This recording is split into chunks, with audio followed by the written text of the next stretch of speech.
Congratulations! I love this show. Awesome. I love this. You guys are almost like the surrogate parents to Reggie.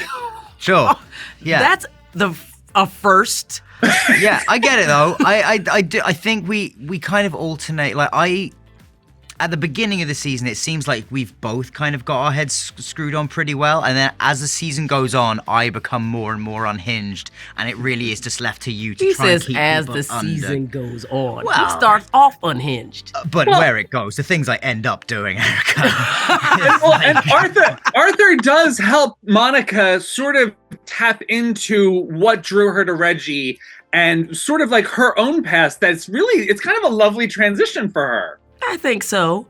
I think that, because, listen, one thing about it, so he's a documentarian. He's come to, revive his horrible career and realizes that there's people who are worse off than him. And in a way, they are made for each other. But I do think that Monica recognizes that inside of this, there could be a good result. And that's not bad. That's not a bad gamble. Daniel, you've worked with a ton of directors and you've done a lot of, stuff on the screen. So is this guy based on anyone you've dealt with? No, I'm not specifically. I've seen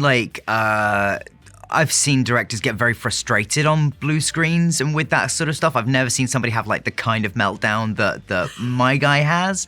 But yeah, I think there's a couple of like documentary filmmakers who he's sort of like, but I honestly I really like Louis Theroux, so I don't want to say that this guy is based on him because that would kind of be an insult. But yeah, I feel like, pretentious English director was not too much of a reach for me.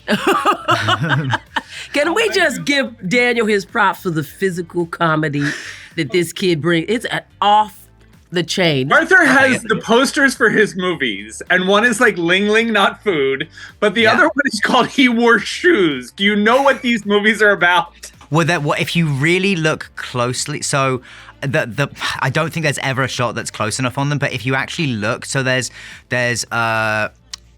He Wore Shoes, there's Ling Ling Not Food, and then there's another movie in that scene which is the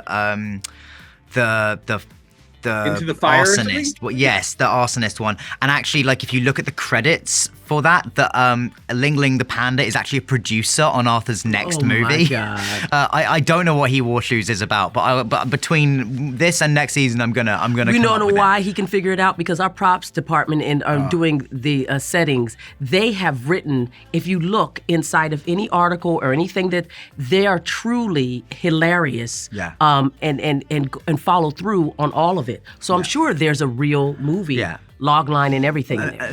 My theory was that He Wore Shoes is like his first one when he was just getting started, and then he sort of built to bigger stuff. You've produced a bunch of documentaries. You've done a lot of this stuff. In real life. Yeah. So what is it like watching a fake documentary be filmed by a real show? And does this ring true to any of the things that you do? No, it's quite painful. Doesn't look anything like real life. No, this is absolutely absurd. It's painful in real life? No, it's painful to be in this show, and they're saying it's a documentary. Absolutely not.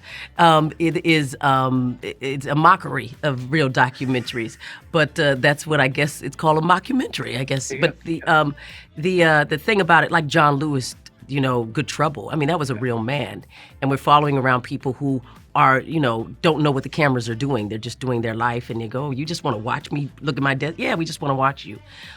This cast, if you watch at all, the performance is in the silence. Mm-hmm.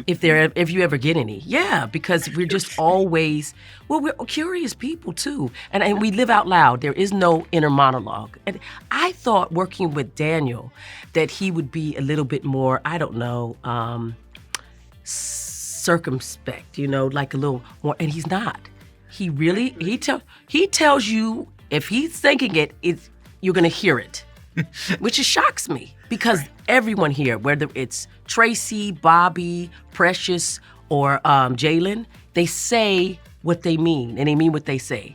And that's unusual for actors, especially people who've been in it for a while. Yeah. I think also that's something that I don't do with everyone. I feel like I got comfortable around you guys, and it was very interesting. It was like, I feel like, I'll be a bit until I feel like, you know, Comfy. like people want me to talk, then I'll be Right. pretty quiet. Yeah. Having that live background, like you're working with, you know, you've been doing it for so long with the improv stuff and the live audience. When you deal with somebody like Daniel, who doesn't have that kind of training, do you see that he's developing the ability to riff as well? He has From all day the, one. Yeah, he has all the ability. Daniel is You seen the pilot? yeah, he's I've seen all We the ain't first worried four. about that. Yeah. We wasn't concerned about that. I kept saying to my wife, it stinks that I have to keep up comedically with Daniel Radcliffe. Yeah. He's fast, bro. And I work like I'm with him a lot of scenes. So he's so he's funny. very fast too. I was shocked. I keep saying this, but I was genuinely shocked as a comedy fan of what a just phenomenal physical comedian he is. There's some stuff coming up that you will see. He's just great. He is an astonishing performer. And Erika's another one that like she's Very so fast. good. So good. And it's such an interesting, it's a tough role because she has to be very grounded, but also still be able to have fun. She's the glue she's amongst the patient. insanity. But she's patient in those scenes, Yeah. which makes it funny. When she just gives you that look or looks down the barrel. Yeah, her, anytime Hilarious. she looks down the barrel of the camera is my favorite. And Precious and Jada know their role. They're great. They're great. As my fiance, she's great. Brenna, she's this. It's so funny because they're not playing the typical new wife, old wife kind of battle. I feel like she really does want to be friends with her. Oh, absolutely. Like, as in real life, I am obsessed with Erika. I mean, it's Erika. She's amazing. Icon. She's incredible. Icon, you know? And then she's every bit of that in real life. Like, I can't sing her praises enough. I admire her so much. And that bleeds into Brina. Like, Brina admires her. She's like, oh, girl, this is you do a hard thing here. Like, I can't do anything but respect what you've built in this family that you created. And I love your son. And I love, you know, she loves her. So I think she wants to be liked by her, but she also wants to be respected for everything that she is outside of what she appears to be. Right. And she also kind of represents like that new management style, that new entertainment style. Like Brina knows like the social media stuff. She knows the content stuff. She knows the monetization. And it's very interesting because Erika and Tracy and, you know, they've worked in TV for so long and it's very different today. Yeah. Have you guys talked about how it was then when like when she was doing Living Single versus what production now is like? Yeah, I mean, well, we've spoke about just the social media of it all and just doing the little fun things, and we've filmed so many little fun clips and things behind the scene that will, you know, roll out as the episodes come out. And we just had so much fun doing it. And we would talk about like, wow, you know, she didn't do these kind of things like before and everything. And so it's interesting so that we can kind of like learn something and share something together. And this is my first time doing a show of like this magnitude. So it's like we trade off in that way. And that makes me feel really good that I can bring something as well.